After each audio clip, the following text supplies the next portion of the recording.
Assalamualaikum warahmatullahi wabarakatuh. Apa kabar hari ini? Semoga kalian dalam keadaan sehat dan tetap bersemangat. Kali ini kita berjumpa lagi dengan Ibu Ani Juwita dalam pelajaran sejarah peminatan. Hari ini kita akan belajar tentang penelitian sejarah. Kalian sudah tahu apa itu penelitian sejarah? Sebelumnya kita ingat dulu pelajaran pertemuan kemarin.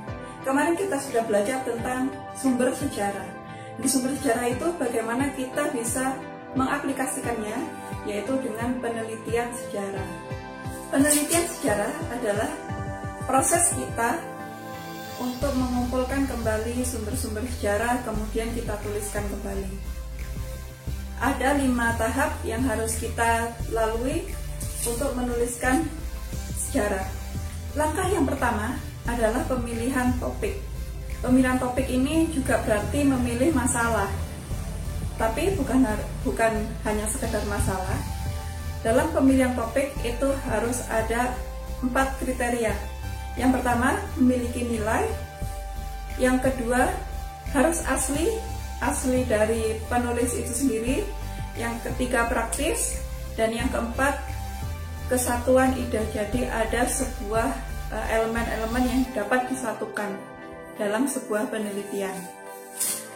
Yang kedua adalah heuristik.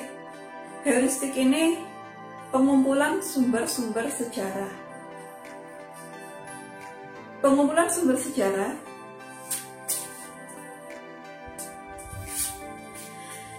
tahap kedua adalah heuristik, yaitu pengumpulan sejarah seperti yang kita pelajari pada pertemuan kemarin. Ada sejarah benda, sejarah lisan, maupun sejarah tertulis. Di situ kita juga bisa membedakan antara sejarah primer maupun sejarah sekunder. Itu dikumpulkan untuk menjadi kesatuan, menjadi sebuah elemen-elemen yang dapat disatukan dalam penelitian sejarah. Langkah yang ketiga adalah verifikasi atau kritik. Kritik yang dimaksud adalah kritik dari sumber yang telah kita dapatkan. Sumber-sumber itu kita klasifikasikan, kemudian kita analisis apakah sumber itu asli atau bukan, kredibel atau bukan. Verifikasi atau kritik sumber itu ada 2, yaitu kritik ekstern dan kritik intern. Kritik ekstern itu keakuratan atau keaslian sumber, dan kritik intern itu kritik terhadap kredibilitas sumber. Langkah keempat yaitu interpretasi. Interpretasi adalah penafsiran fakta sejarah. Jadi dari sumber sejarah tadi kita interpretasikan. Di sini di dalam tahap ini kita bisa berimajinasi. Jadi di sini kita bisa menafsirkan, kemudian mereka-reka apa peristiwa sejarah yang bisa direka ulang. Dan yang terakhir adalah tahap yang kelima, historiografi. Dari proses pertama sampai kelima, yang terakhir adalah penulisan sejarah. Jadi sejarah yang sudah kita cari buktinya, kemudian kita kritik, kemudian diinterpretasikan, ditafsirkan.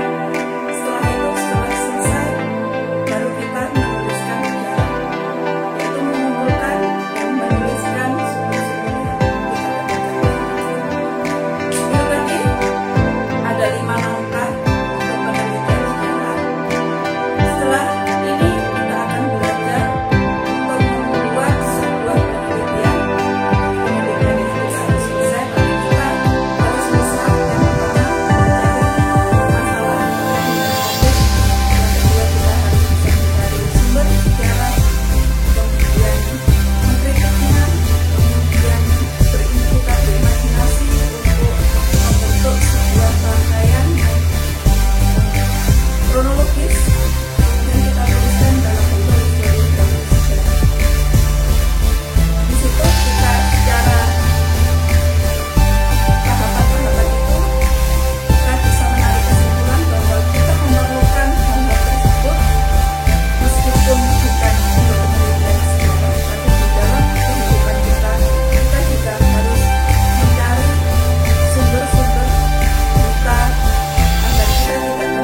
bisa mengambil manfaat penelitian sejarah